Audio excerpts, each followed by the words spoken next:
Hello guys, நம்ம பொதுவாக ஏதாவது நிறுவனத்திலேருந்து இன்ஃபர்மேஷன் கொடுத்தாங்க அப்படின்னா, நோட்டிஃபிகேஷன் ஏதாவது ரிலீஸ் பண்ணாங்கன்னா, அந்த நோட்டிஃபிகேஷனை நேக்காக எடுத்துகிட்டு அதில் என்னென்ன கொடுத்துருக்காங்க, நமக்கு யூஸ்ஃபுல் ஆகுமா ஆகாதா அப்படிங்கிற இன்ஃபர்மேஷனை எஜுகேஷன் பர்பஸ்க்காக நம்ம ஷேர் பண்ணிக்கிட்டு இருக்கோம்.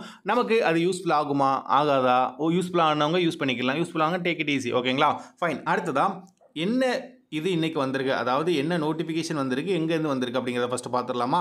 என்ன கொடுத்துருக்காங்க பார்த்தீங்கன்னா, job notification best print solution அப்படிங்கிற ஒரு நிறுவனத்திலேருந்து ரிலீஸ் பண்ணியிருக்காங்க. கரெக்டுங்களா? ஸோ கம்பெனி நேம் கொடுத்துட்டாங்க, ஆல்ரெடி உங்களுக்கு நோட் பண்ணிக்கோங்க. அடுத்ததாக நேச்சர் ஆஃப் ஒர்க் அப்படி என்ன இருக்கும் அப்படிங்கிறதுமே கொடுத்துருக்காங்க. கரெக்டுங்களா? அண்ட் அடுத்ததாக என்னென்ன பொசிஷனுக்கு ரிலீஸ் பண்ணியிருக்கோம் அப்படிங்கிறதுமே தெளிவாக இந்த இடத்துல கொடுத்துருக்காங்க. ரோட்டரி மிஷின் ஆப்ரேட்டர், அதுக்கப்புறம் helper, assistant and colour room helper, EDP RO helper அப்படின்னு மொத்தமாக ஒரு 5 விதமான கேட்டகரியில் தான் இன்ஃபர்மேஷன் அவங்க ஷேர் பண்ணியிருக்காங்க, ரிலீஸ் பண்ணியிருக்காங்க. ஓகே, குவாலிஃபிகேஷனுமே தெளிவாக கொடுத்துருக்காங்க. 10th 12th ITI diploma any degree அப்படிங்கிறத. ஓகே, அதுக்கப்புறம் என்ன கொடுத்துருக்காங்கன்னு பார்த்தீங்கன்னா, லொக்கேஷன் கொடுத்துருக்காங்க. கர்மத்தாம்பட்டி, கோயம்புத்தூர் டிஸ்ட்ரிக்ட் அண்ட் தமிழ்நாடு அப்படிங்கிறத தெளிவாக அவங்க கொடுத்தாச்சு. ஓகே, அடுத்ததாக ஒர்க்கிங் ஹவர்ஸ் எப்படி இருக்குன்னா, ரொட்டேஷனல் ஷிஃப்ட் அடிப்படையில் இருக்கும் அப்படிங்கிறத அவங்க மென்ஷன் பண்ணுறாங்க. கரெக்டுங்களா? அதுக்கப்புறமா எக்ஸ்பீரியன்ஸை பொறுத்த மட்டும் வரைக்கும் மினிமம் 2 years, அப்படி இல்லைனா ஃப்ரெஷர்ஸ் அப்படிங்கிறத கொடுத்துருக்காங்க. ஸோ ஃப்ரெஷர்னாலும் ஓகே அப்படிங்கிற மாதிரி தான் இதுக்கான விளக்கம். ஓகே, மெயில் ஒன்லி அண்ட் அதுக்கான ஏஜ் லிமிட். கரெக்டுங்களா? ஸோ மெயில் மட்டும் தான் விண்ணப்பிக்க முடியுங்கிறாங்க. அண்ட் மந்த்லிக்கான சேலரி ஸ்ட்ரக்சர் கொடுத்துருக்காங்க. இந்த salary based on experience and job ரோலை பொறுத்து மாறுபடும் அப்படிங்கிறத கொடுத்துருக்காங்க. அதாவது ஃப்ரெஷராக எக்ஸ்பீரியன்ஸாக அதை பார்ப்பாங்க.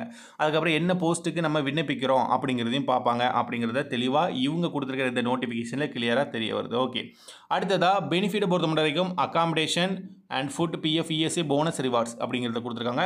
ஸோ மெயினாக அகாமடேஷன் அப்படிங்கிறத கொடுத்துருக்காங்க. அதுக்கப்புறம் ஃபுட்டு அப்படிங்கிற ஒரு விஷயத்தை கொடுத்துருக்காங்க நமக்கு. ஏன்னா அதெல்லாம் முக்கியமான ஒரு விஷயங்கள். கரெக்டுங்களா?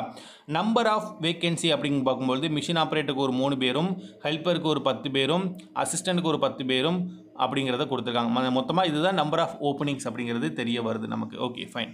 அதுக்கப்புறமா HR contact. Okay, so HR contact உங்களுக்கு தெரியும் நினைக்கிறேன். ஸோ இதெல்லாமே கொடுத்துருக்காங்க, நீங்கள் நோட் பண்ணி வச்சுக்கோங்க. ஓகே, உங்களுக்கு என்னென்ன என்கொயரி இருக்கோ நீங்கள் அதை கேட்டு யூஸ் பண்ணிக்கலாம். ஃபைன். ஸோ இந்த இன்ஃபர்மேஷன் எந்த அளவுக்கு உங்களுக்கு பயனுள்ளதாக இருக்குது அப்படிங்கிறத நீங்கள் மறக்காமல் கமெண்ட் பாக்ஸில் சொல்லுங்கள். அண்ட் இது ஜஸ்ட் உங்களுக்கு ஒரு எஜுகேஷன் பர்பஸ் அப்படிங்கிறத ஃபஸ்ட்டே நான் சொல்லிடுறேன். இந்த மாதிரி இந்த நிறுவனத்துலேருந்து இந்த மாதிரியான நோட்டிஃபிகேஷன் ரிலீஸ் ஆகிருக்கு. இந்த நோட்டிஃபிகேஷன் இது கொடுத்துருக்காங்க, நமக்கு யூஸ்ஃபுல்லாக இருக்குமா அப்படிங்கிறத நான் உங்களோட ஷேர் பண்ணுறேன். எஜுகேஷன் பர்பஸ்க்காக எந்த அளவுக்கு உங்களுக்கு பயனுள்ளதாக இருக்குது அப்படிங்கிறத நீங்கள் மறக்காமல் கமெண்ட் பண்ணுங்கள்.